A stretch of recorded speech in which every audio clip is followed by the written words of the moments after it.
بسم اللہ الرحمن الرحیم۔ السلام علیکم ورحمۃ اللہ وبرکاتہ۔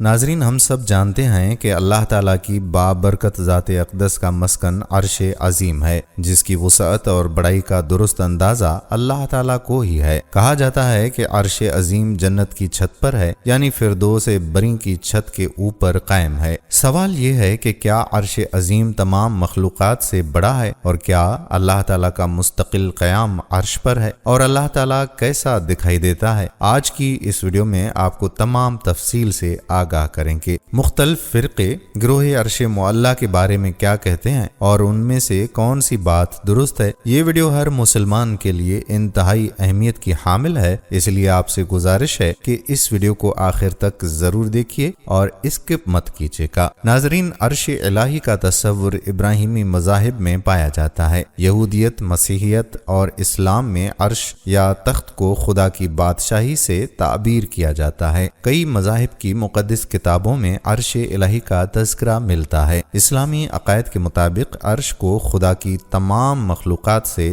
بڑا مانا جاتا ہے۔ قرآن نے عرش کا تذکرہ تقریباً 25 بار کیا ہے، جیسا کہ آیت نمبر 3:10 اور 23:116 میں ہے کہ یقیناً تمہارا رب وہ اللہ ہے جس نے آسمانوں اور زمین کی تخلیق 6 دنوں میں، پھر وہ عرش پر متمکن ہو گیا، اور وہ تدبیر کرتا ہے ہر معاملے کی۔ نہیں ہے کوئی بھی شفاعت کرنے والا مگر اس کی اجازت کے بعد۔ وہ ہے اللہ تمہارا رب، پس تم اس کی بندگی کرو، تو کیا تم نصیحت اخذ نہیں کرتے؟ ناظرین گرامی، روایات میں آتا ہے کہ اللہ تعالیٰ کا عرش جو کہ پانی پر ہے، اس کی تخلیق اللہ تعالیٰ نے 6 دن میں کی تھی، اور یہ دنیا بننے سے پہلے اللہ تعالیٰ کا عرش قائم ہوا تھا۔ قرآن پاک میں ارشاد باری تعالیٰ ہوا، اور وہی ہے جس نے پیدا کیا آسمانوں اور زمین کو 6 دنوں میں، اور اس کا تخت تھا پانی پر، تاکہ تمہیں آزمائے کہ کون ہے تم میں سے اچھے عمل کرنے والا۔ اور اگر آپ کہیں کہ تمہیں اٹھایا جائے گا مرنے کے بعد، تو کہیں گے کہ وہ لوگ جنہوں نے کفر کیا کہ یہ تو کھلا جادو ہے۔ ناظرین، مسلمانوں کا اس پر ایمان ہے کہ خدا تعالی واحد اور مطلق العنان ہے، وہ جو چاہے بنا سکتا ہے، اور پوری کائنات اسی کی بنائی ہوئی ہے۔ وہ تمام کائنات سے بڑا اور تمام مخلوقات سے افضل ہے۔ وہ خالق ہے اور وہی مالک ہے۔ مگر کافروں کے عقیدے میں فرق ہے۔ جس غیب پر مسلمان ایمان لاتے ہیں، اسی غیب کو کافر جھٹلاتے ہیں۔ سورہ مومنون میں آتا ہے، تو بہت بلند و بالا ہے اللہ جو حقیقی بادشاہ ہے، اس کے سوا کوئی معبود نہیں، وہ بہت عزت والے عرش کا مالک ہے۔ دوستو، اللہ تعالیٰ کا عرش بھی اس کی طرح عظیم اور نایاب ہے۔ جس طرح پوری دنیا میں واحد اللہ تعالیٰ کی بادشاہی ہے، اسی طرح سے اس کا تخت بھی بے مثل ہے، جس کی مثال نہیں ملتی۔ وہ عظیم رب کی لاجواب تخلیق میں سے ایک ہے، جس کو اللہ تعالیٰ نے اپنے قیام کے لیے بنایا ہے۔ قرآن میں فرشتوں کو خدا کا تخت اٹھائے ہوئے اور اس کے جلال کی تعریف کرتے ہوئے دکھایا گیا ہے، جیسا کہ عہد نامہ قدیم کی تصویروں کی طرح ہے۔ فرشتے نوری مخلوق ہیں جو کہ ہر وقت اللہ تعالیٰ کی خدمت میں حاضر رہتے ہیں اور ہر حکم کو بلا تردد بجا لاتے ہیں۔ اللہ تعالیٰ شہنشاہ جہاں ہے اور عرش اس کا تخت ہے۔ جس طرح کسی عالی شان مملکت میں غلام تخت کے آس پاس موجود ہوتے ہیں، اسی طرح اللہ تعالیٰ کے لاتعداد فرشتوں کی ڈیوٹی ہے کہ وہ اللہ کا تخت اٹھائے ہوئے ہیں، اور اس کے ساتھ ساتھ وہ اللہ کی حمد و ثنا کرتے نظر آتے ہیں۔ قرآن مجید میں مزید ارشاد ہوتا ہے، وہ یعنی فرشتے جو عرش کو اٹھائے ہوئے ہیں اور وہ جو ان کے ارد گرد ہیں، وہ سب تسبیح کر رہے ہوتے ہیں اپنے رب کی حمد کے ساتھ، اور اس پر پورا یقین رکھتے ہیں اور اہل ایمان کے لیے استغفار کرتے ہیں۔ اے ہمارے پروردگار، تیری رحمت اور تیرا علم ہر چیز کا احاطہ کیے ہوئے ہے، پس بخش دے تو ان لوگوں کو جنہوں نے توبہ کی اور تیرے راستے کی پیروی کی، اور ان کو جہنم کے عذاب سے بچا لے۔ ناظرین گرامی، یہ فرشتے اللہ کے ذکر میں دن رات مشغول رہتے ہیں، اس کی تعریف کے ساتھ تسبیح بیان کرتے رہتے ہیں اور اس کی نیک مخلوق کے حق میں دعائیں کرتے رہتے ہیں اور جہنم سے نجات اور بخشش مانگتے رہتے ہیں۔ قرآن کریم میں مزید ارشاد ربانی ہے، اور تم دیکھو گے فرشتوں کو کہ وہ عرش الہی کو گھیرے ہوئے ہوں گے، اپنے رب کی تسبیح بیان کر رہے ہوں کہ اس کی حمد کے ساتھ اور ان کے مابین حق کے ساتھ فیصلہ کر دیا جائے گا، اور پکارا جائے گا کہ کل کی کل حمد اللہ کے لیے ہے جو تمام جہانوں کا رب ہے۔ ناظرین، آیت الکرسی البقرہ کی آیت ہے جو قرآن کی دوسری سورت ہے، اور اس کا شمار کیا جاتا ہے کتاب کی سب سے بڑی آیت کے طور پر۔ یہ کرسی کا حوالہ دیتا ہے جو عرش سے مختلف ہے، اور خدا کا سب سے بڑا نام الحی القیوم، زندہ ابدی بھی ہے۔ دوستو، عرش ایک عظیم، بلند اور نورانی مخلوق ہے۔ عرش و کرسی پر ایمان لانا واجب ہے۔ نور محمدی صلی اللہ علیہ وآلہ وسلم کے بعد عرش اللہ پاک کی پہلی تخلیق ہے۔ عرش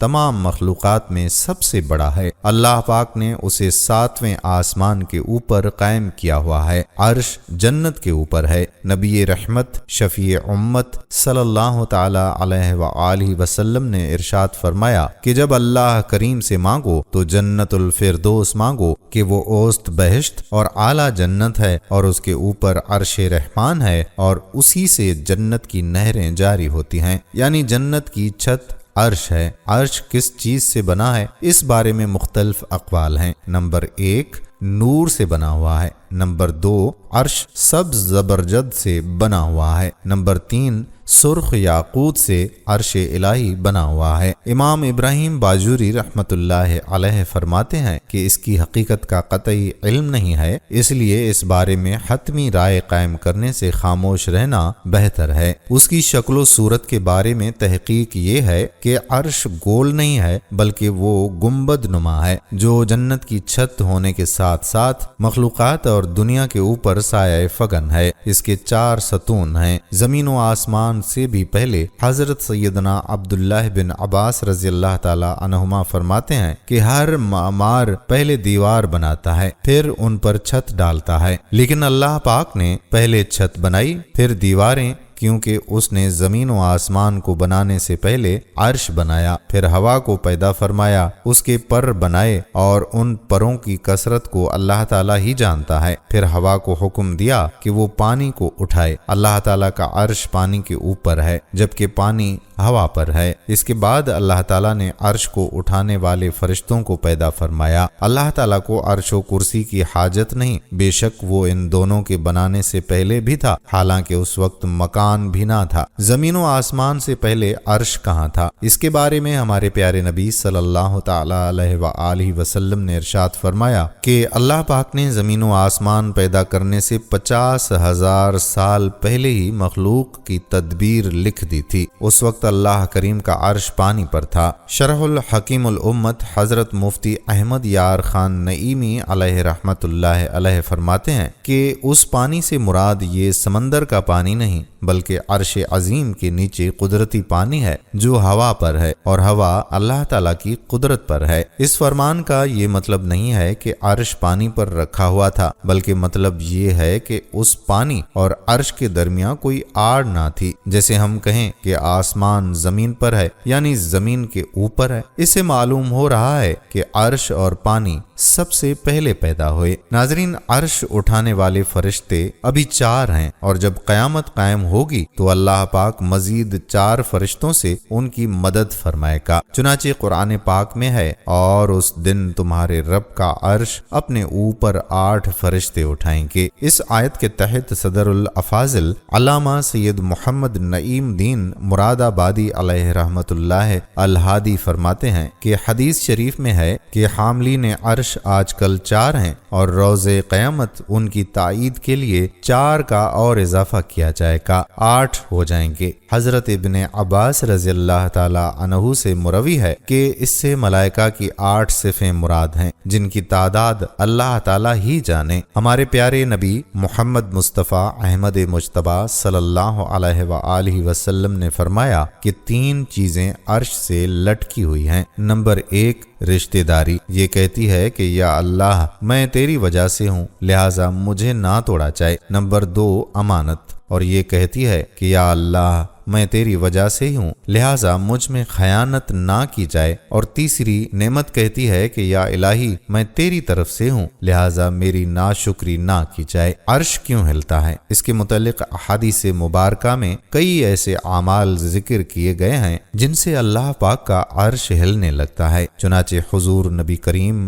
صلی اللہ تعالی علیہ وآلہ وسلم کے 2 فرامین ہیں۔ نمبر 1 فرمایا کہ جب فاسق کی مدح یعنی تعریف کی جاتی ہے، رب تعالی غضب فرماتا ہے اور عرش الہی جنبش کرنے یعنی ہلنے لگتا ہے۔ نمبر 2 آپ صلی اللہ تعالی علیہ وآلہ وسلم نے فرمایا کہ شادی کرو اور طلاق نہ دیا کرو کہ طلاق سے عرش الہی ہلنے لگتا ہے۔ بعض اوقات عرش کا ہلنا رحمت کی وجہ سے ہوتا ہے، جیسا کہ نبی مکرم صلی اللہ تعالی علیہ وآلہ وسلم نے فرمایا کہ اچھی نیت عرش سے چمٹ جاتی ہے، پس جب کوئی بندہ اپنی نیت کو سچا کر دیتا ہے یعنی اپنی نیت کے مطابق عمل کرتا ہے تو عرش ہلنے لگ جاتا ہے، پھر اس بندے کو بخش دیا جاتا ہے۔ عرش کے سائے میں سب سے پہلے کون ہوگا؟ سید المرسلین رحمت للعالمین صلی اللہ تعالی علیہ وآلہ وسلم کا فرمان مبارک ہے کہ بے شک قیامت کے دن اللہ کریم کے عرش کے سائے میں سب سے پہلے جگہ پانے والا وہ شخص ہوگا جس نے کسی تنگ دست کو مہلت دی تاکہ وہ قرض کی ادائیگی کے لیے کچھ پا لے، یا اپنا قرض معاف کر دیا اور کہا کہ میرا مال تم پر اللہ کریم کی رضا کے لیے صدقہ ہے، اور اس قرض کی رسید کو پھاڑ دے۔ کرسی بھی اللہ پاک کی عظیم نورانی مخلوق ہے، یہ عرش کے نیچے عرش سے ملی ہوئی ہے اور 7ویں آسمان کے اوپر ہے۔ 7ویں آسمان اور کرسی کے درمیان 500 سال کی مسافت ہے، اور اس مسافت کے بارے میں بھی کوئی یقینی رائے قائم کرنے سے خاموشی بہتر ہے۔ کرسی عرش سے جداگانہ اللہ پاک کی مخلوق ہے۔ اللہ پاک کی ہر تخلیق میں کوئی نہ کوئی حکمت پوشیدہ ہونے کے باوجود اللہ تعالیٰ کو ان چیزوں کی محتاجی نہیں، لہٰذا اس نے عرش کو نہ بلندی چاہنے کے لیے پیدا فرمایا، نہ کرسی کو بیٹھنے کے لیے تخلیق فرمایا۔ کرسی کیسی ہے؟ اس کے بارے میں ہمارے پیارے نبی صلی اللہ تعالی علیہ وآلہ وسلم نے ارشاد فرمایا کہ کرسی بھی موتی کی اور قلم بھی موتی کا ہے۔ قلم کی لمبائی 700 سال کی مسافت ہے اور کرسی کی لمبائی جاننے والے بھی نہیں جانتے۔ کرسی کی وسعت نبی پاک صلی اللہ علیہ وآلہ وسلم نے فرمایا کہ 7 آسمان کرسی کے آگے ایسے ہیں جیسے صحرا میں ایک چھلا پڑا ہو، اور عرش کرسی کے مقابلے میں اتنا بڑا ہے جیسے چھلے کے مقابلے میں صحرا۔ حضرت وہب بن منبہ رحمت اللہ علیہ فرماتے ہیں کہ کرسی کے 4 پائے ہیں جن میں سے ہر ایک آسمان و زمین سے زیادہ لمبا ہے۔ ساری دنیا کرسی کے سامنے ایسے ہے جیسے تم میں سے کسی کی ہتھیلی پر رائی کا دانہ ہوتا ہے۔ دوستو، اللہ تعالیٰ نے قرآن مجید میں ایک جگہ ارشاد فرمایا مگر وہ ان کے ساتھ ہوتا ہے خواہ وہ کہیں بھی ہوں، مگر وہ ساتھ ہی ہوتا ہے جہاں بھی وہ ہوں۔ شرماتے ہیں لوگوں سے اور نہیں شرماتے اللہ سے، اور وہ ان کے ساتھ ہے جبکہ مشورہ کرتے ہیں رات کو اس بات کا جس سے اللہ راضی نہیں، اور جو کچھ وہ کرتے ہیں سب اللہ کے قابو میں ہے۔ اور اللہ وحدہ لا شریک ہی کے لیے ہے مشرق بھی اور مغرب بھی، سو تم جدھر بھی رخ کرو گے وہاں اللہ کی ذات اقدس و اعلیٰ کو پاؤ گے۔ بے شک اللہ بڑی وسعت والا نہایت ہی علم والا ہے، اور وہی اللہ ہے آسمانوں میں اور زمین میں، جانتا ہے تمہارا چھپا ہوا اور کھلا ہوا جانتا ہے جو کچھ تم کرتے ہو۔ ناظرین، سورہ بقرہ آیت نمبر 186 میں آتا ہے کہ جب میرے بندے میرے بارے میں آپ سے سوال کریں تو آپ کہہ دیں کہ میں بہت ہی قریب ہوں۔ اسی طرح سورہ ہود کی 11ویں آیت میں اللہ تعالیٰ کا ارشاد ہے کہ بے شک میرا رب قریب اور دعاؤں کا قبول کرنے والا ہے۔ سورہ سبا آیت نمبر 50 میں ارشاد ہوا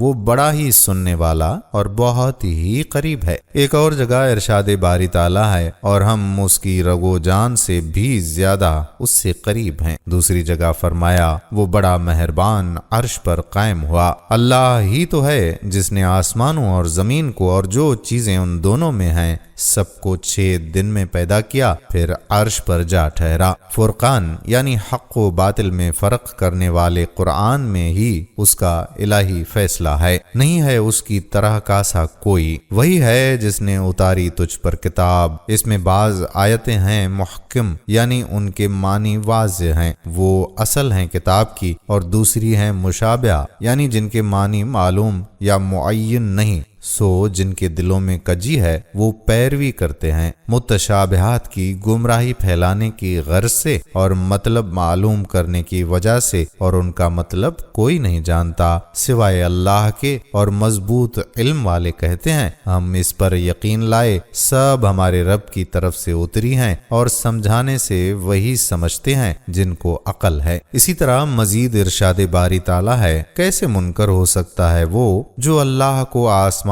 عرش میں بھی مانے، ارے نادان، اللہ تو نور ہے آسمان اور زمین کا، اور یہ بھی کہ موسیٰ سے طور سینا کے فرش پر ہم کلامی جس نے مقرر کی، اسی نے معراج میں عرش کی جانب بلا کر محمد صلی اللہ علیہ وآلہ وسلم کی شان بلند کی۔ قرآن کریم میں ہے کہ اللہ عرش پر مستوی ہے، لیکن استوا کی کیفیت ہمیں معلوم نہیں۔ مشہور اصولی اور مفسر قرآن علامہ نصفی جو مسلکہ حنفی ہیں، انہوں نے بھی صراحتاً ایسی ہی بات نقل کی ہے۔ قرآن کریم میں استوا علی العرش کا جہاں بھی ذکر ہوا ہے، اس کے ساتھ زمین و آسمان اور نظام شمسی کے تخلیق کا ذکر بھی ضرور کیا گیا ہے۔ اسی لیے شیخ ابو طاہر القزوینی رحمۃ اللہ علیہ کی تحقیق کے مطابق خدائی تخلیقی اور تکوینی سلسلے کے عرش پر ختم ہونے کا معنی ظاہر کرتا ہے۔ امام ابو حنیفہ رحمۃ اللہ علیہ روایت کرتے ہیں عطاء اللہ رحمۃ اللہ علیہ سے کہ نبی صلی اللہ علیہ وآلہ وسلم کے کئی صحابہ نے ان سے یہ واقعہ نقل کیا ہے کہ حضرت عبداللہ بن رواحہ کی ایک باندی تھی جو ان کی بکریوں کی حفاظت اور دیکھ بھال کیا کرتی تھیں۔ انہوں نے اسے ایک خاص بکری پر توجہ دینے کا حکم دے رکھا تھا، چنانچہ وہ بندی اس بکری کا زیادہ خیال رکھتی تھی، جس کی وجہ سے وہ بکری خوب صحت مند ہو گئی۔ ایک دن وہ بندی دوسری بکریوں کی دیکھ بھال میں مشغول تھی کہ اچانک ایک بھیڑیا آیا اور اسی بکری کو اچک کر لے گیا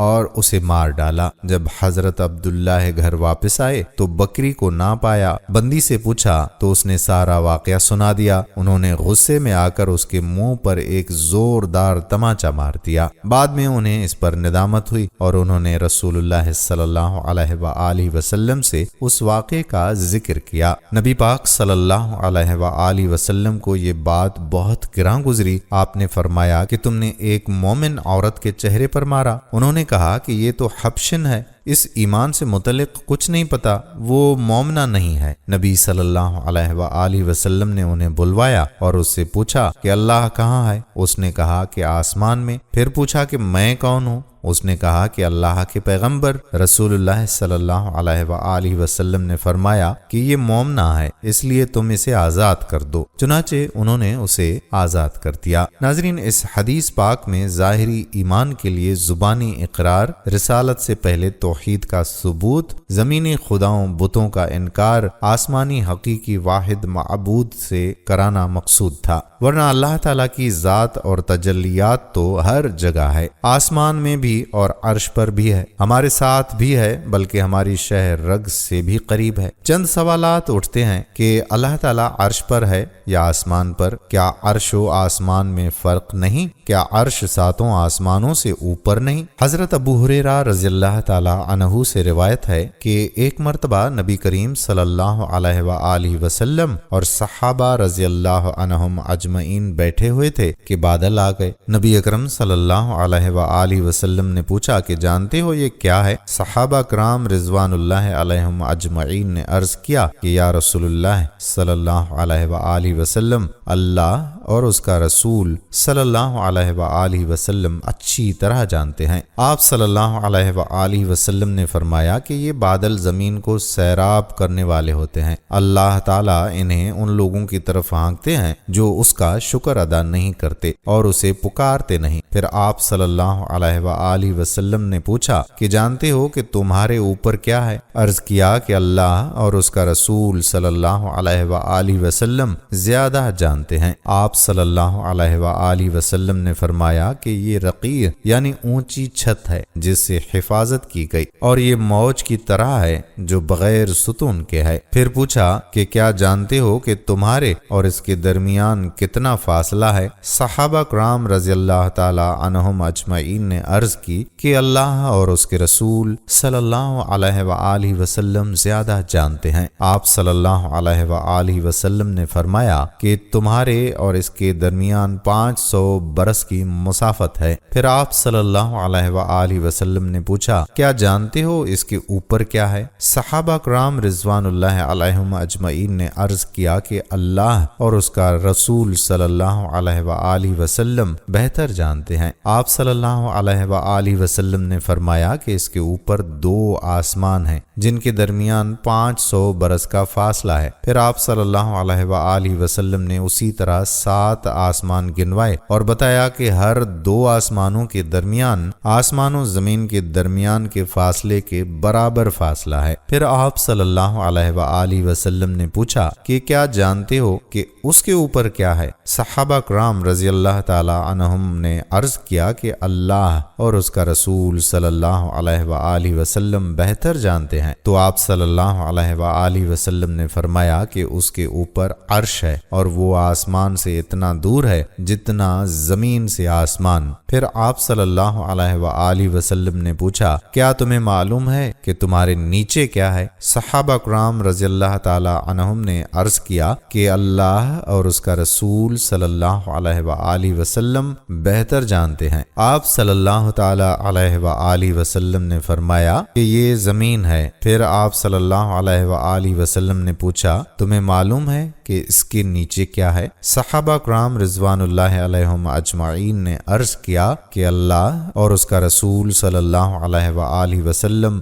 بہتر جانتے ہیں۔ آپ صلی اللہ علیہ وآلہ وسلم نے فرمایا اس کے نیچے دوسری زمین ہے، پہلی زمین اور دوسری زمین کے درمیان 500 برس کی مسافت ہے۔ پھر آپ صلی اللہ علیہ وآلہ وسلم نے 7 زمینیں گنوائیں اور بتایا کہ ہر 2 کے درمیان اتنا ہی فاصلہ ہے۔ پھر آپ صلی اللہ علیہ وآلہ وسلم نے فرمایا کہ اس ذات کی قسم جس کے قبضہ قدرت میں محمد صلی اللہ علیہ وآلہ وسلم کی جان ہے، اگر تم لوگ نیچے زمین کی طرف رسی پھینکو گے تو وہ اللہ تک پہنچے گی۔ اور پھر یہ آیت پڑھی جس کا ترجمہ ہے وہی ہے سب سے پہلا اور سب سے پچھلا اور باہر اور اندر وہ سب کچھ جانتا ہے۔ بحوالہ جامع ترمذی جلد نمبر 2 حدیث نمبر 1246۔ قرآن کی تفسیر کا بیان، سورہ حدید کی تفسیر۔ امام ابن جریر آیت وَمِنَ الْأَرْضِ مَثَلَهُنَّ کی تفسیر میں حضرت قتادہ کا قول لائے ہیں کہ آسمان و زمین کے درمیان 4 فرشتوں کی ملاقات ہوئی۔ آپس میں پوچھا کہ تم کہاں سے آ رہے ہو؟ تو ایک نے کہا 7ویں آسمان سے، مجھے اللہ عز و جل نے بھیجا ہے اور میں نے اللہ کو وہیں چھوڑا ہے۔ دوسرے نے کہا کہ 7ویں زمین سے، مجھے اللہ نے بھیجا تھا اور اللہ وہیں تھا۔ تیسرے نے کہا کہ میرے رب نے مجھے مشرق سے بھیجا ہے جہاں وہ تھا۔ چوتھے نے کہا کہ مجھے مغرب سے اللہ تعالیٰ نے بھیجا ہے اور میں اسے وہیں چھوڑ کر آیا ہوں۔ ایک حدیث میں امام صادق علیہ السلام سے آیا ہے کہ آپ نے فرمایا کہ حاملین عرش سے مراد علم خدا ہے۔ 8 افراد میں 4 تو ہم میں سے ہیں اور 4 ان میں سے جنہیں خدا نے چاہا ہے۔ ایک اور حدیث میں امیر المومنین حضرت علی علیہ السلام سے آیا ہے کہ حاملین عرش وہ علماء اور دانشمند ہیں جنہیں خدا نے اپنے علم کی تعلیم دی ہے۔ ایک اور حدیث میں امام علی بن موسیٰ رضا علیہ السلام سے آیا ہے کہ عرش خدا نہیں ہے بلکہ اس کے علم و قدرت کا نام ہے۔ ناظرین، اس طبقہ فکر کا ماننا ہے کہ عرش کی اس تفسیر کے علاوہ جو ہم نے پہلے بیان کی تھی ایک اور تفسیر بھی ہے، یعنی وہ خدا کے علم و قدرت جیسی صفات ہیں۔ اس بنا پر عرش الہی کے حامل اس کے علم کے حامل ہیں۔ پس انسان یا فرشتے جتنا زیادہ علم رکھتے ہوں گے اتنا ہی زیادہ حصہ اس عظیم عرش کا اٹھائے ہوئے ہوں گے۔ اس طرح یہ حقیقت اور زیادہ واضح ہو جاتی ہے کہ عرش تخت سلطنت کے مشابہہ کسی جسمانی تخت کے معنی میں نہیں ہے، بلکہ یہ جب خدا کے بارے میں استعمال ہوتا ہے تو مختلف کنائی معنی رکھتا ہے۔ حضرت ابو موسیٰ سے روایت ہے کہ ہم ایک سفر میں نبی کریم صلی اللہ علیہ وآلہ وسلم کے ساتھ تھے۔ صحابہ نے بلند آواز سے اللہ اکبر کہنا شروع کر دیا تو نبی پاک صلی اللہ علیہ وآلہ وسلم نے فرمایا کہ اے لوگو، اپنی جانوں پر ترس کرو، تم کسی غائب یا بہرے کو نہیں پکار رہے ہو، بلکہ تم سننے والے اور قریب والے کو پکار رہے ہو، اور وہ تمہارے ساتھ ہے۔ اور میں اس وقت آپ صلی اللہ علیہ وآلہ وسلم کے پیچھے کھڑا لا حول ولا قوت الا باللہ پڑھ رہا تھا تو آپ صلی اللہ علیہ وآلہ وسلم نے فرمایا، اے عبداللہ بن قیس، کیا تمہیں جنت کے خزانوں میں سے خزانہ نہ بتاؤں؟ میں نے عرض کیا، یا رسول اللہ صلی اللہ علیہ وآلہ وسلم، کیوں نہیں؟ آپ صلی اللہ علیہ وآلہ وسلم نے فرمایا، لا حول ولا قوت الا باللہ کہو۔ ناظرین گرامی، اللہ کہاں ہے، اس بارے میں کافی اختلاف رائے موجود ہے، اور اس کی وجہ یہ ہے کہ اس بارے میں مختلف آیتیں اور مختلف احادیث ہیں، اس لیے کسی ایک کو متعین کرنا مشکل ہے۔ اس لیے اس بارے میں 6 جماعتیں ہو گئی ہیں۔ اس عقیدے کے بارے میں 38 آیتیں اور 6 حدیثوں میں آپ ہر ایک کی تفصیل دیکھیں۔ اللہ کے بارے میں 4 باتیں یاد رکھنا ضروری ہیں۔ اللہ واجب الوجود ہے، ہمیشہ سے ہے اور ہمیشہ رہے گا۔ وہ تمام چیزوں کا خالق ہے، اس میں فنا نہیں، اس لیے اس کی ذات یا صفات میں فنا نہیں ہے۔ وہ جہت سے پاک ہے، یعنی کسی جہت میں نہیں ہے، یعنی اوپر یا نیچے یا دائیں یا بائیں نہیں ہے۔ وہ کیفیت سے پاک ہے، یعنی انسانوں اور چیزوں میں جو مختلف کیفیات ہیں اللہ میں یہ نہیں ہے، کیونکہ اللہ تو خود کیفیت کو پیدا کرنے والا ہے، تو اللہ میں کیفیت کیسے ہوگی؟ اللہ کی طرح کوئی چیز نہیں ہے، نہ صفات میں اس کی مثل ہے اور نہ ذات میں کوئی مثل ہے۔ اس لیے کسی صفت کے بارے میں یہ ہے کہ وہ اللہ کی صفت کی طرح ہے تو اس کا مطلب یہ ہے کہ لفظی طور پر وہ ہماری صفت کی طرح معلوم ہوتا ہے، لیکن حقیقی معنی میں وہ چیز ہی کوئی اور ہے جس کا ہم ادراک ہی نہیں کر سکتے اور نہ اس کا شعور رکھ سکتے ہیں۔ اس لیے اللہ کی کسی بھی صفت کو مخلوقات کی صفات پر ہرگز قیاس نہ کریں۔ اس دلیل کے لیے یہ آیت اور حدیث ہے۔ ترجمہ: کوئی چیز اللہ کے مثل نہیں ہے، اور وہی ہے جو ہر بات سنتا ہے، سب کچھ دیکھتا ہے۔ اس آیت میں ہے کہ اللہ کی طرح کوئی چیز نہیں ہے، تو ہم کیسے یہ قیاس کر سکتے ہیں کہ ہماری طرح وہ کرسی پر بیٹھا ہے، یا ہماری طرح اس کے ہاتھ اور پاؤں ہیں، یا ہماری طرح صفت کی طرح ان کی صفت ہے؟ ابو ہریرہ رضی اللہ تعالی عنہ سے روایت ہے کہ حضور تاجدار مدینہ صلی اللہ علیہ وآلہ وسلم نے فرمایا کہ اللہ نے فرمایا کہ میں نے اپنے نیک بندوں کے لیے ایسی نعمت تیار کی ہے کہ کسی آنکھ نے دیکھی نہیں ہے، کسی کان نے سنی نہیں ہے، کسی انسان کے دل پر اس کا خیال بھی نہیں گزرا، اور اس کی دلیل کے لیے یہ آیت پڑھو۔ کسی متنفس کو کچھ پتہ نہیں ہے کہ ایسے لوگوں کے لیے آنکھوں کی ٹھنڈک کا کیا سامان چھپا رکھا ہے۔ اس حدیث میں ہے کہ جنت کی نعمتیں نہ آنکھ نے دیکھی ہیں اور نہ ہی کان نے سنی ہیں اور نہ دل میں اس کا خیال گزرا ہے۔ جب جنت کی نعمتوں کا یہ حال ہے جو مخلوق ہیں، تو ہم اللہ کی ذات کا اور اس کی صفات کی کیفیت کا تصور بھلا کیسے کر سکتے ہیں؟ اس لیے اللہ تعالیٰ کی ذات کہاں ہے اور اس کی کیفیت کیا ہے، اس بارے میں اپنی رائے قائم نہ کریں اور نہ اپنے اور مخلوق پر قیاس کریں۔ پہلی جماعت کی رائے یہ ہے کہ اللہ اپنی شان کے مطابق ہر جگہ موجود ہے، لیکن کس کیفیت سے موجود ہے؟ ذات کے ساتھ موجود ہے یا علم و قدرت اور بصیرت کے ساتھ موجود ہے؟ اس بارے میں کچھ بحث نہیں کرتی، کیونکہ اللہ جہت اور کیفیت سے پاک ہے۔ ان کی دلیل یہ آیتیں ہیں۔ جو حضرات کہتے ہیں کہ اللہ ہر جگہ موجود ہے، ان کی دلیل یہ آیتیں ہیں۔ سورۃ الحدید میں آتا ہے، تم جہاں بھی اللہ تمہارے ساتھ ہے، تم جو کچھ کرتے ہو اللہ اس کو خوب دیکھ رہا ہے۔ ایک اور مقام پر ارشاد باری تعالیٰ ہوا، ترجمہ ہے اس سے کم ہو یا زیادہ، وہ جہاں بھی ہوں اللہ ان کے ساتھ ہوتا ہے۔ جب حضور صلی اللہ علیہ وآلہ وسلم اپنے ساتھی حضرت ابو بکر رضی اللہ تعالی عنہ سے کہہ رہے تھے غم مت کرو اللہ ہمارے ساتھ ہے، اے مسلمانوں تم کمزور پڑھ کر صلح کی دعوت نہ دو، تم ہی سر بلند رہو گے، اللہ تمہارے ساتھ ہے۔ اے حضور صلی اللہ علیہ وآلہ وسلم جب آپ سے میرا بندہ پوچھتا ہے تو کہہ دو کہ میں بہت قریب ہوں، اور انسان کے دل میں جو خیالات آتے ہیں ان تک سے ہم خوب واقف ہیں، اور ہم اس کی شیر رگ سے بھی زیادہ اس کے قریب ہیں۔ اس آیت میں ہے کہ میں انسان کی شیر رگ سے بھی زیادہ قریب ہوں۔ سورۃ البقرہ میں آتا ہے مشرق اور مغرب سب اللہ ہی کے ہیں، اس لیے جس طرف بھی تم رخ کرو گے وہیں اللہ کا رخ ہوگا، بے شک اللہ بہت وسعت والا ہے، بڑا علم رکھنے والا ہے۔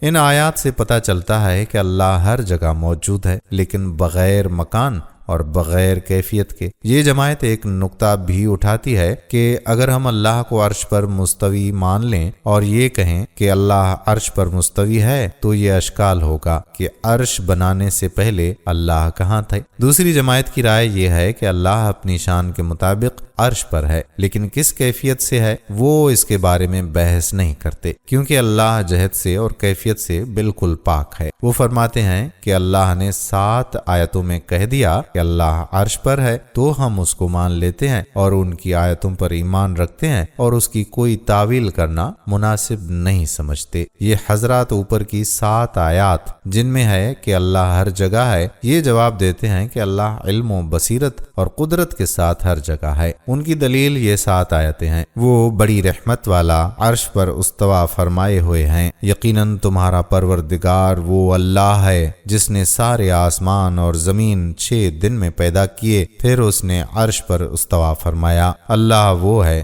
جس نے ایسے ستونوں کے بغیر آسمان کو بلند کیا جو تمہیں نظر آ سکیں، پھر اس نے عرش پر استوا فرمایا۔ وہ اللہ جس نے 6 دن میں سارے آسمان اور زمین اور ان کے درمیان کی چیزیں پیدا کیں، پھر اس نے عرش پر استوا فرمایا۔ دوسری جماعت اس بات کی قائل ہوئی ہے کہ اللہ عرش پر مستوی ہے، باقی کس انداز میں ہے یہ معلوم نہیں، بس اللہ کی شان کے مطابق مستوی ہے۔ لغت استوا عربی لفظ ہے، اس کا معنی ہے سیدھا ہونا، قائم ہونا، قابو پانا، اور بعض اوقات اس کے معنی بیٹھنے کے بھی ہوتے ہیں۔ یہ لفظ متشابہات میں سے ہے، اس لیے اللہ کے لیے اس کا کوئی معنی متعین کرنا مشکل ہے، کیونکہ وہ سیدھا کھڑے ہونے اور قائم ہونے سے پاک ہے، وہ کسی کیفیت سے بھی پاک ہے۔ عرش ایک بہت بڑی مخلوق ہے۔ سورہ نمل آیت نمبر 72 میں آیا اللہ وہ ہے جس کے سوا کوئی عبادت کے لائق نہیں ہے اور جو عرش عظیم کا مالک ہے، اس کے سوا کوئی معبود نہیں ہے، اسی پر میں نے بھروسہ کیا ہے اور وہی عرش عظیم کا مالک ہے۔ ناظرین، یہ آیتیں اور بہت سی آیتوں سے معلوم ہوا کہ عرش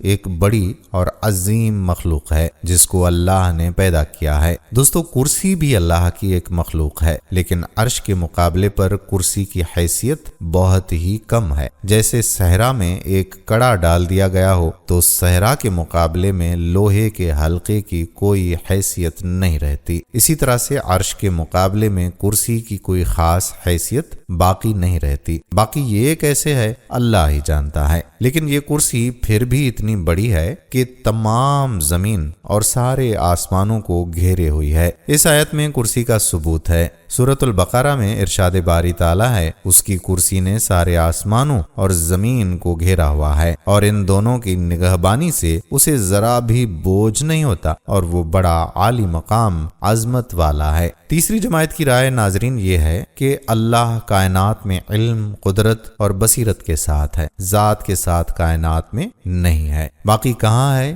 اس بارے میں وہ خاموش ہیں۔ ان کی دلیلیں یہ ہیں، وہ فرماتے ہیں کہ کائنات اللہ ہی کا پیدا کردہ ہے تو وہ کائنات میں کیسے ہوں گے۔ دوسری بات یہ ہے کہ کائنات فانی ہے، پس اگر اللہ کی ذات اس میں موجود ہو تو اللہ کی ذات بھی فانی ہو جائے گی، اس لیے یہ کہا جائے کہ کہ علم و بصیرت کے اعتبار سے اللہ کائنات میں ہے۔ ان کی دلیل میں یہ آیتیں ہیں۔ سورۃ النساء میں ارشاد ہے، اور اللہ نے ہر چیز کو اپنی قدرت کے احاطے میں لیا ہوا ہے۔ سورۃ الفصلت میں آیا، یاد رکھو کہ اللہ ہر چیز کو احاطے میں لیے ہوئے ہے۔ سورۃ الانفال میں ارشاد ربانی ہے، جو کچھ تم کرتے ہو اللہ سارے کو احاطے میں لیے ہوئے ہے۔ ان 3 آیتوں میں ہے کہ اللہ سب چیز کو احاطے میں لیے ہوئے ہے، اس لیے وہ علم کے اعتبار سے کائنات میں ہے، ذات کے اعتبار سے نہیں۔ سورۃ الحدید میں آیا ہے، اللہ ہی زندگی بخشتا ہے اور موت دیتا ہے، اور وہ ہر چیز پر پوری قدرت رکھنے والا ہے۔ سورۃ الاحقاف میں ارشاد باری تعالی ہے، وہ بے شک ہر چیز کی پوری قدرت رکھنے والا ہے۔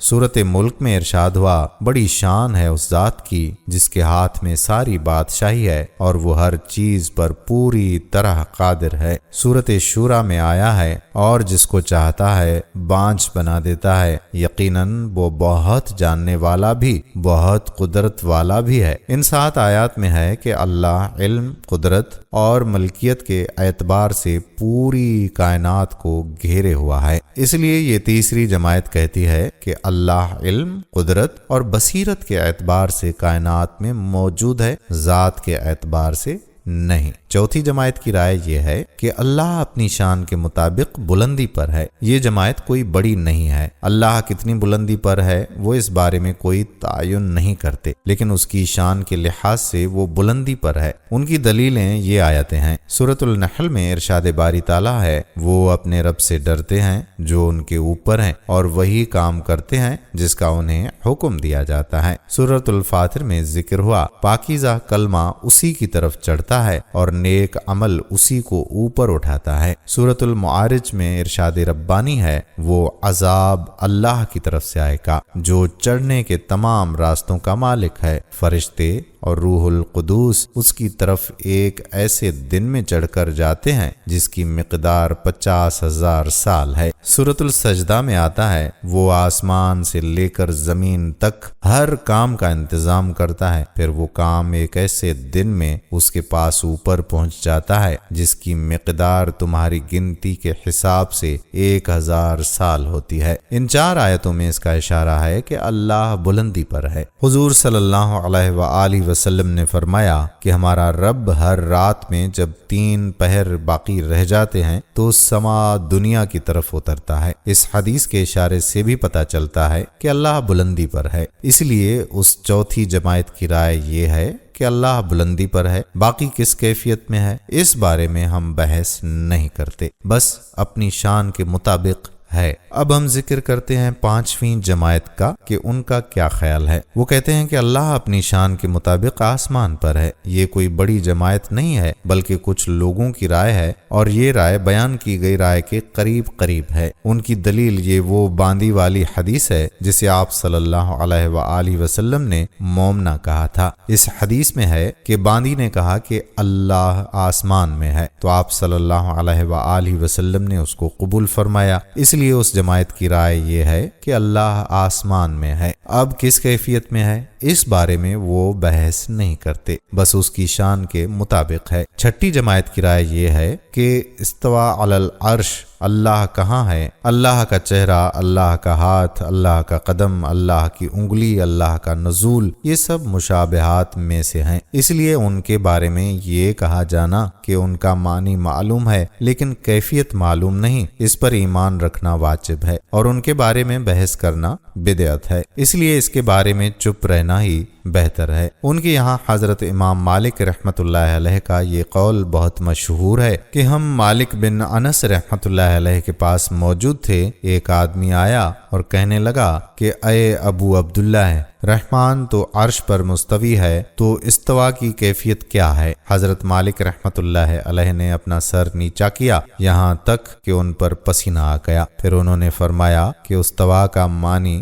مجہول نہیں ہے، اس کی کیفیت سمجھ میں نہیں آتا، اس پر ایمان رکھنا واجب ہے اور اس کے بارے میں سوال کرنا بدعت ہے۔ پھر فرمایا کہ میں سمجھتا ہوں کہ یہ آدمی بدعتی ہے، اس لیے اس آدمی کو نکال دینے کا حکم دیا۔ شیخ فرماتے ہیں کہ ہمارے علماء نے اللہ کے آنے کا، اتیام کا اور اترنے کے معاملے کو بھی اسی استوا میں شامل کیے ہیں، یعنی اس کے بارے میں بھی سوال بدعت ہے۔ اس عبارت میں یہاں تک ہے کہ حضرت امام مالک رحمۃ اللہ علیہ نے استوا کے بارے میں سوال کرنے والے کو بدعتی کہا اور اس کو کمرے سے نکال دیا۔ ان کی دلیل یہ ہے، ترجمہ سورہ آل عمران کی آیت نمبر 8 کا، اے رسول وہ اللہ ہے جس نے تم پر کتاب نازل کی ہے، جس کی کچھ آیتیں تو محکم ہیں جن پر کتاب کی اصل بنیاد ہے، اور کچھ دوسری آیتیں متشابہہ ہیں۔ اب جن لوگوں کے دلوں میں ٹیڑھ ہے وہ ان متشابہہ آیتوں کے پیچھے پڑے رہتے ہیں تاکہ فتنہ پیدا کریں اور ان آیتوں کی تاویلات تلاش کریں، حالانکہ ان آیتوں کا ٹھیک ٹھیک مطلب اللہ کے سوا کوئی نہیں جانتا، اور جن لوگوں کا علم پختہ ہے وہ یہ کہتے ہیں کہ ہم اس مطلب پر ایمان لاتے ہیں جو اللہ کو معلوم ہے، سب کچھ ہمارے رب ہی کی طرف سے ہے، اور نصیحت وہی لوگ حاصل کرتے ہیں جو عقل والے ہیں۔ اس آیت میں نصیحت کی گئی ہے کہ متشابہہ الفاظ کے پیچھے نہ پڑیں، بلکہ ایسے موقع پر ان آیتوں پر ایمان رکھیں اور چپ رہیں۔ اس لیے ہم استوا کی تحقیق میں نہیں پڑتے بلکہ چپ رہتے ہیں۔ اس بارے میں امام ابو حنیفہ رحمۃ اللہ علیہ کی رائے یہ ہے کہ یوں کہا جائے کہ اس کے معنی معلوم ہے لیکن کیفیت معلوم نہیں، کیونکہ کیفیت کا علم ہمیں نہیں ہے۔ شرح فقہ اکبر جو امام ابو حنیفہ رحمۃ اللہ علیہ کی مشہور کتاب ہے، اس کی عبارت یہ ہے، اللہ کے لیے ہاتھ، چہرہ، نفس جیسا کہ قرآن میں اس کا ذکر ہے اس پر ایمان رکھے۔ پس اللہ تعالیٰ نے قرآن میں جو ذکر کیا ہے، چہرہ، ہاتھ، نفس، تو یہ اللہ کی صفت ہے لیکن بغیر کیفیت کے ہے، اور یہ نہ کہا جائے کہ اللہ کے ہاتھ کا مطلب اس کی قدرت ہے یا اللہ کی نعمت ہے، اس لیے کہ اس تعویل کرنے میں اللہ کی صفت کو باطل کرنا ہے۔ قادریہ اور معتزلہ جماعت کی رائے یہی ہے کہ اللہ کا ہاتھ کا مطلب اس کی قدرت یا اس کی نعمت ہے، لیکن اصل بات یہ ہے کہ اللہ کے ہاتھ کا مطلب ہے اس کی صفت، لیکن بغیر کیفیت کے۔ اللہ کا غصہ اور اللہ کی رضامندی دونوں اللہ کی صفتیں ہیں لیکن بغیر کیفیت کے۔ دوستو، امام غزالی رحمۃ اللہ علیہ نے فرمایا ہے کہ استوا کا ترجمہ عرش پر مستقر ہونے یا بیٹھنے کا نہیں ہے، بلکہ اس کا ترجمہ ہے عرش کی حفاظت کی، عرش پر قبضہ کیا، عرش کو باقی رکھا۔ اگر علل عرش استوی کا ترجمہ عرش کی حفاظت کی، عرش پر قبضہ کیا، عرش کو باقی رکھا کیا جائے تو اس میں اللہ کی کیفیت نہیں آتی، اس لیے اس ترجمے میں کیفیت کی بحث کرنے کی ضرورت نہیں ہے۔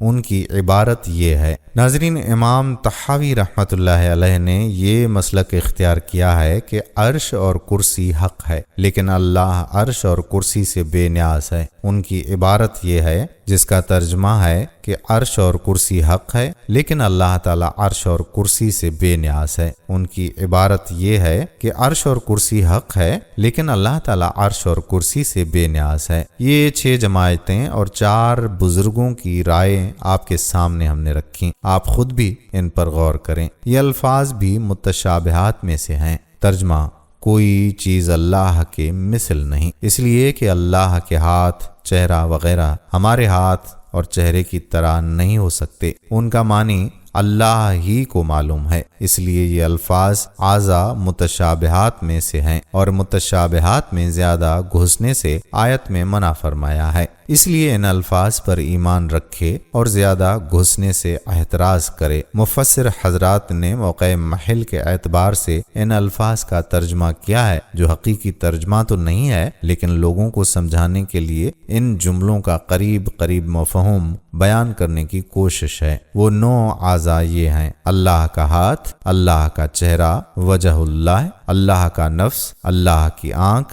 دائیں ہاتھ، انگلی، قدم، اللہ کا اترانا، حضرت آدم کو اپنی تصویر پر پیدا کرنا، اللہ کے ہاتھ کے لیے یہ آیتیں ہیں۔ سورۃ المائدہ آیت نمبر 46۔ اور یہودی کہتے ہیں کہ اللہ کے ہاتھ بندھے ہوئے ہیں۔ ہاتھ تو خود ان کے بندھے ہوئے ہیں، اور جو بات انہوں نے کہی ہے اس کی وجہ سے ان پر لعنت الگ پڑی ہے، ورنہ اللہ کے دونوں ہاتھ پوری طرح کشادہ ہیں، وہ جس طرح چاہتا ہے خرچ کرتا ہے۔ الفتح آیت نمبر 1۔ اے پیغمبر، جو لوگ تم سے بیعت کر رہے ہیں اللہ کا ہاتھ ان کے ہاتھوں پر ہے۔ سورۃ الیاسین آیت نمبر 38۔ غرض پاک ہے وہ ذات جس کے ہاتھ میں ہر چیز کی حکومت ہے۔ ان 3 آیتوں میں اللہ کے ہاتھ کا ذکر ہے۔ اللہ کا وجہ یعنی چہرے کے لیے یہ آیتیں ہیں۔ آیت نمبر 511 سورۃ البقرہ۔ ترجمہ: اور مشرق و مغرب سب اللہ ہی کے ہیں، لہٰذا جس طرف بھی تم رخ کرو گے وہیں اللہ کا رخ ہوگا، بے شک اللہ بہت وسعت والا بڑا علم والا ہے۔ آیت نمبر 272 سورہ بقرہ۔ ترجمہ: اور جو مال بھی تم خرچ کرتے ہو وہ تمہارے فائدے کے لیے ہوتا ہے جب تم اللہ کی خوشنودی حاصل کرنے کے سوا کسی اور غرض سے خرچ کرتے ہو۔ آیت نمبر 93 سورۃ روم۔ ترجمہ: اور جو زکوٰۃ تم اللہ کی خوشنودی حاصل کرنے کے ارادے سے دیتے ہو تو جو لوگ بھی ایسا کرتے ہیں وہ ہیں جو اپنے مال کو کئی گنا بڑھا لیتے ہیں۔ ناظرین، ان تینوں آیتوں میں اللہ کی وجہ یعنی چہرے کا ذکر ہے۔ نفس کے لیے یہ آیات مبارکہ ہیں۔ سورۃ المائدہ آیت نمبر 411۔ ترجمہ: آپ وہ باتیں جانتے ہیں جو میرے دل میں پوشیدہ ہیں اور میں آپ کی پوشیدہ باتوں کو نہیں جانتا۔ اس آیت میں نفس کا ذکر ہے۔ آخر میں ہم اس حدیث کے ساتھ ویڈیو کا اختتام کرتے ہیں کہ حضور صلی اللہ علیہ وآلہ وسلم نے فرمایا کہ اللہ نے حضرت آدم علیہ السلام کو اپنی صورت پر پیدا کیا، ان کی اونچائی 60 ہاتھ تھی۔ اس حدیث میں ہے کہ حضرت آدم علیہ السلام کو اللہ رب العزت نے اپنی صورت پر پیدا کیا ہے۔ یہ الفاظ متشابہات میں سے ہیں، اس کے اندر کے معنی نکالنے میں زیادہ نہ پڑیں۔ اللہ تعالیٰ کا عرش عظیم ہے اور اس کی ذات اقدس سب سے برتر ہے، یہی ہمارا عقیدہ ہے اور یہی ہمارا ایمان ہے۔ ناظرین، یہ تھی ہماری آج کی ویڈیو۔ امید ہے کہ آپ ہماری غلطیوں کوتاہیوں کو نظر انداز کریں گے۔ اللہ سے دعا ہے کہ اللہ تعالیٰ ہماری غلطیوں اور کوتاہیوں کو نظر انداز فرمائے۔ اگر ویڈیو آپ کو پسند آئی ہو تو اس ویڈیو کو لائک بھی کریں اور اپنے پیارے دوستوں کے ساتھ اسے شیئر بھی کریں۔ کمنٹس میں آپ ہمیں بتائیں کہ آپ اور کن کن موضوعات پر ہماری ویڈیوز دیکھنا چاہتے ہیں۔ اس کے ساتھ ساتھ آپ کمنٹس میں ہم سے سوالات بھی پوچھ سکتے ہیں، لیکن یہ سب کرنے سے پہلے ہمارے چینل کو سبسکرائب کر لیں اور بیل کے بٹن کو بھی پریس کر دیں تاکہ ہماری آنے والی مزید معلوماتی ویڈیوز کا نوٹیفیکیشن آپ کو بر وقت مل سکے اور آپ علم کے اس خزانے سے مستفید ہو سکیں۔ اب ملاقات ہوگی اگلی ویڈیو میں، تب تک کے لیے اپنے میزبان قادر بخش کلہوڑوں کو اجازت دیجیے۔ اللہ پاک آپ کا اور ہم سب کا حامی و ناصر ہو۔ فی امان اللہ۔